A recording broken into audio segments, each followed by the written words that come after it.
Hi, this is Ashley Victoria Robinson coming to you from the Pop Spot here at New York Comic Con, and I am joined by the beautiful, sexy Tom King. Oh, it's wonderful to be here. We are old friends. We go way back. It's nice to see you again, you big nerd. This is the first time I've called you sexy to your face, and you have not denied it. So I appreciate the self-growth that we've undertaken. Oh my God, I feel, no, I wasn't going to call it, I was. It immediately, I was just like, I'm blocking that out. I'm not going to pay attention to it all. But have you noticed I've come out of my hat? You this have? This is like my big thing, yes. What prompted this decision? Did we do some soul searching, or are we just trying to rebrand for our boss guy That's era? my rebrand. Hatless. Hatless Top. I'm changing everything. Is it that it's too hot in the Javits Center, or? No, I my whole life I've hidden behind the hat because I just I didn't have any hair. I don't know if you knew this about me, and somehow I thought I could. Wait, what? Yeah, I know it's a thing. And so I thought, oh, I'll put a hat on, nobody will notice. And it's the dumbest thought a man can have. No, I mean, but I was like, I think I can, it's been 20 years or something. You can admit to it? Probably take out that. Okay, wait, and I'm going to ask you this, so you could tell me to not right to my face. How old were you when you started going bald? Oh my God, I think I noticed when I remember like 17 telling my mom, you know how they tell you when you're a kid, it's like your mother's father? Yes. Oh my God, cue ball my mother's father. I knew it was You were coming. doomed. Yes, and I have an older brother, perfect hair. If I could Wait, just really? right at me, yeah. Oh, so we're going to kill terrible. him in his sleep and scalp him? 6'4", beautiful hair, I don't know, I'm this. I don't know what happened. You're the king of all comics. Yes, That's the trade-off. Yeah, You're famous. Take that, He has Jack hair. Kirby. Yes. I said it. The ghost of Jack Kirby. I welcome you to haunt me at any time. Oh my God, he's gonna kick my ass. That's like what Jack Kirby does best. Yeah, it'll be the eyebrows. Will give him away. They'll come right off. They'll punch you. Anyway, Tom, you're What's a very busy man. Yes, I am. Oh my God, I'm so tired. How do you take care of yourself? What is self-care for Tom King? Yeah, what's your self-care routine? Are we like a bubble bath girly? Are we a wine girly? Wait, there is a self-care thing. Tell me. Her name is Roxy. She's my dog. Yes. And she is absolutely wonderful. I have 3 children. She's obviously the best of the 4. This is only between us and the entire internet. Yeah, that's good. But in all honesty, it was one of the greatest things ever. I had a little rescue pup. She's a little pit mix. She's terrible, a horrible dog. Of course. You can see the scar on my leg when I had to separate her because her and another dog got in a fight. And Yeah. But just taking her for a walk every day, sitting down, petting her every day, I'm telling you, I couldn't recommend highly enough. If you're a person with just a ton on your plate and a lot of anxiety and trying to get through the next thing, rescue a dog and take care of something that'll love you back. An animal with a behavioral disorder. Oh no, she's the worst dog. There's obviously a lot of dogs in your comics, so how many different characters has she inspired? All of them. All of them? Yes. Also, Robin, Batman, Yes, Mr. they're all Miracle, based every on- Lantern, yes. Supergirl. Well, she literally sits next to me all day long. If you ever see me on a Zoom, there's always a sleeping dog in the background. I've seen. I think she's featured in several of our talks so far over the years. I would be absolutely remiss if I didn't ask you about Matriarch. It's the number one thing everyone told me to ask you about. Oh, awesome. Yes, she's Wonder the new Woman big thing. villainess. We've been building up to her since the first panel of Wonder Woman #1. What can you tell me about her? I mean, she's the big bad of like the whole run. Was She's what everything was she part of your OG towards. pitch? Yeah, she was part of the OG pitch. Was to create her because we were trying to create like a Lex Luthor or a Joker for Wonder Woman. Wonder Woman has some big awesome, but she has Cheetah, and Cheetah and her have a very complicated relationship. Some would say romantic. It's complicated, and they're both amazing characters. Of course. And but to give her a big bad that's just like an incredible sort of challenge.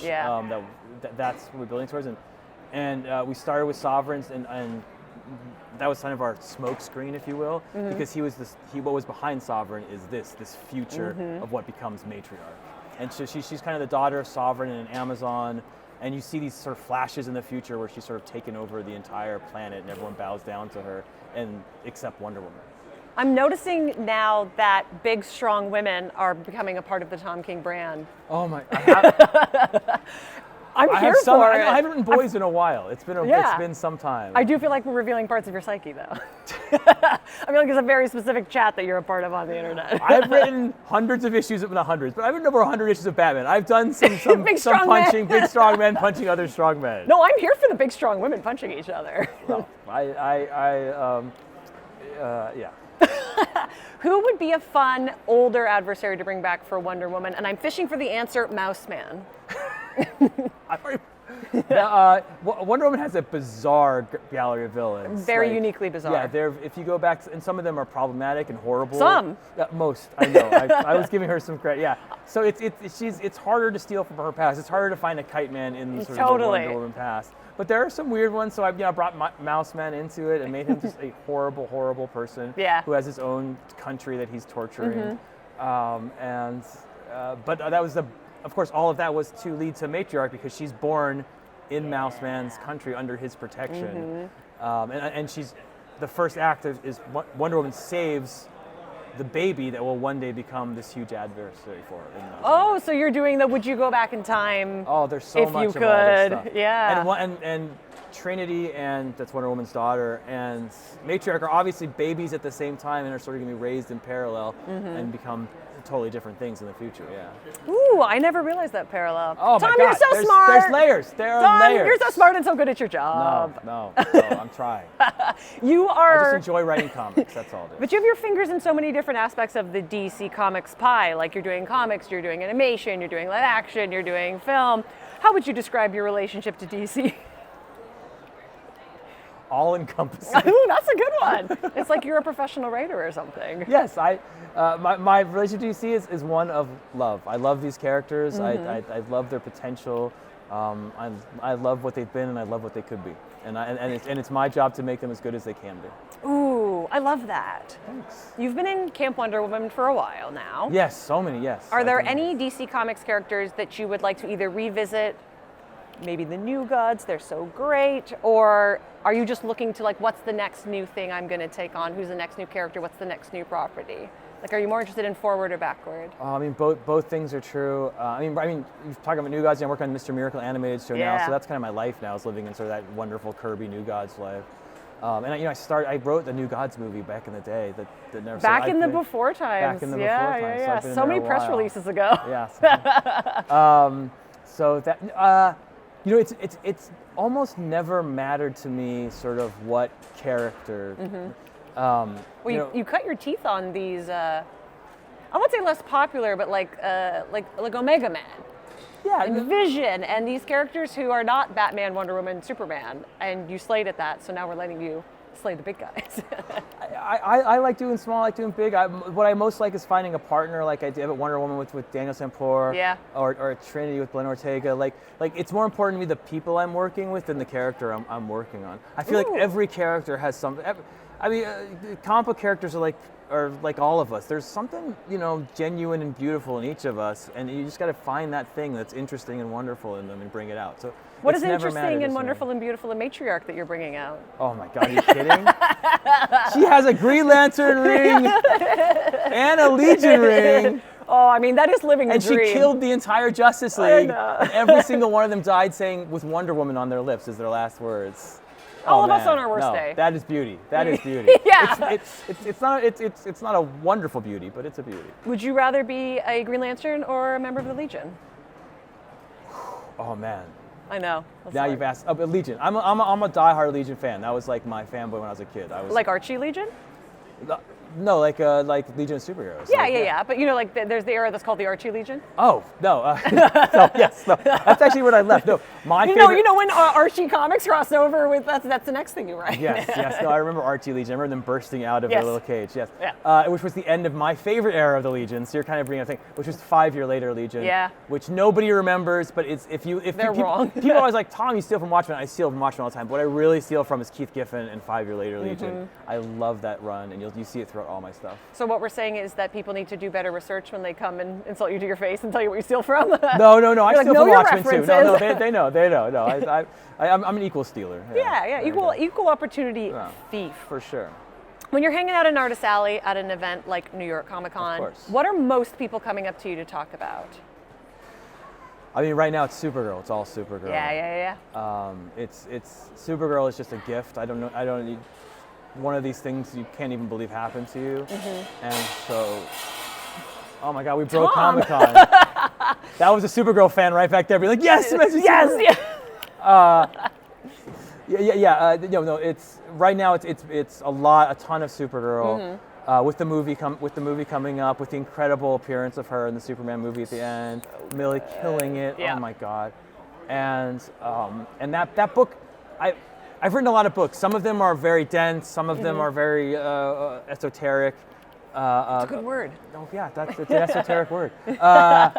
And some of them, are made to make you cry. Supergirl is like a book that you can give to anyone. Like that's the magic of that book. And it's such a beautiful fantasy. Yes, and it's a book for fathers to give to daughters and daughters to give to fathers. And if you've never read a comic book before in your life, you can pick that book up and read it. And it can be your ticket into this thing that I love, into this entire industry and medium and hobby. And I've never had a book like that. I've always loved those kind of books, like Why the Last Man or Fables, like the kind that just spread the word of comics. And so that's, I get so many people come to my booth being like, I never read this book before, and my girlfriend gave it to me, or I never read this book before, and my cousin gave it to me, and now I'm a superhero fan. And it's an endless line of that because of Supergirl, because the gift of sort of, what James Gunn's doing with this book, with this movie. Yeah, it's wonderful. I don't know, I'm nothing but grateful. So I've written this question to ask you, and I think our last 3 or 4 interviews, and I've never been brave enough to do it. All right, what's up? But you have a Columbo shirt on. Oh, I do, yes. And I've always wanted to ask, and you mentioned stealing earlier, why are all your books Columbo? Why is it just... They're all Columbo? Why is it Vision Columbo, and Rorschach Columbo, and Batman Columbo? Why do we love Columbo so much, Tom? I literally wrote a Columbo book in Wonder Woman. Yes, you did. I wrote Detective Chimp as Columbo. Yes, you certainly did. And it was supposed to be my secret pilot for Detective Chimp that they would pick up like Mork from Happy Days. They will. It did not. Oh my God. There is still so much time. I went so hard. I was like, long. let me do Detective Chimp Columbo. Oh my God. I'm a huge Columbo. This is me shouting out to the world that somebody out there has the Columbo rights and would let me write an episode and figure out how to break it. Would you bring back Mrs. Columbo? I love me some Kate Mulgrew. Kate Mulgrew, yeah. No. Star Trek legend. and still an amazing actress. Yeah. She could handle it. She could kill it as a revived Mrs. Columbo. Yeah. She could also kill either of us in her sleep. She's 100%. Incredible. Are you kidding? What a dream that would be. Someone's like, Kate Mulgrew wants to be Mrs. Columbo in episodes. I would write the crap out of that. Yes, you would. Oh my God. Yes. No. 100%. And then this is the question I've asked you. My Voyager love, kind of my Columbo love. One beautiful Venn diagram. One beautiful nerd. Yes. This is the question I've asked you the most. I'm going to ask you again. What did I do wrong? Sorry. I will accuse you never of doing anything wrong, except not accepting my compliments. Ugh, what are you geeking out about that you're not working on? What are you enjoying? Just for fun. Columbo. Yes, I will only mention like old 70s things, like Rockford Files is the thing that's my favorite show of all time is MASH, so I'm not judging. I love MASH. Wait, oh my God. First generation MASH or like pre-season 3? Like after Henry dies and Trapper leaves? I know what you meant with the pre-season. I get you. Like I'm a Trapper John girly, so I like the original cast. No, I liked it. Look, when I was a kid, MASH was reruns. Yeah. And Same. How ancient do you think? No. But what I'm trying to say is like it was like on at 5 o'clock. People don't understand. I'm so old. It's just because you're bald. No, it's because whatever show was on at 5 o'clock, I watched all of it. Yeah. It didn't matter what it was. I watched every episode of Mr. Belvedere 17 times, and I can't Why are all remember your comics Mr. Belvedere? Yes, all of them Mr. Belvedere. So mostly the MASH I saw was the later Henry Morgan MASH. And so that's kind of the natural in my head because I don't know why they aired. No, the Natural's a Robert Redford movie about baseball. Oh God, it's a great movie. I just watched it for the first time. It's actually so good. Oh my, just for the first time? Yeah. So good. There's a great Simpsons parody of it as well. Yes, there is. And Aaron Judge just did a natural in the playoffs. He bounced it off the thing. That's a sports reference I pretended to understand. Tom King, thank you so much for joining us on the Pop Spot here at New York Comic Con. Nailed it. Slayed.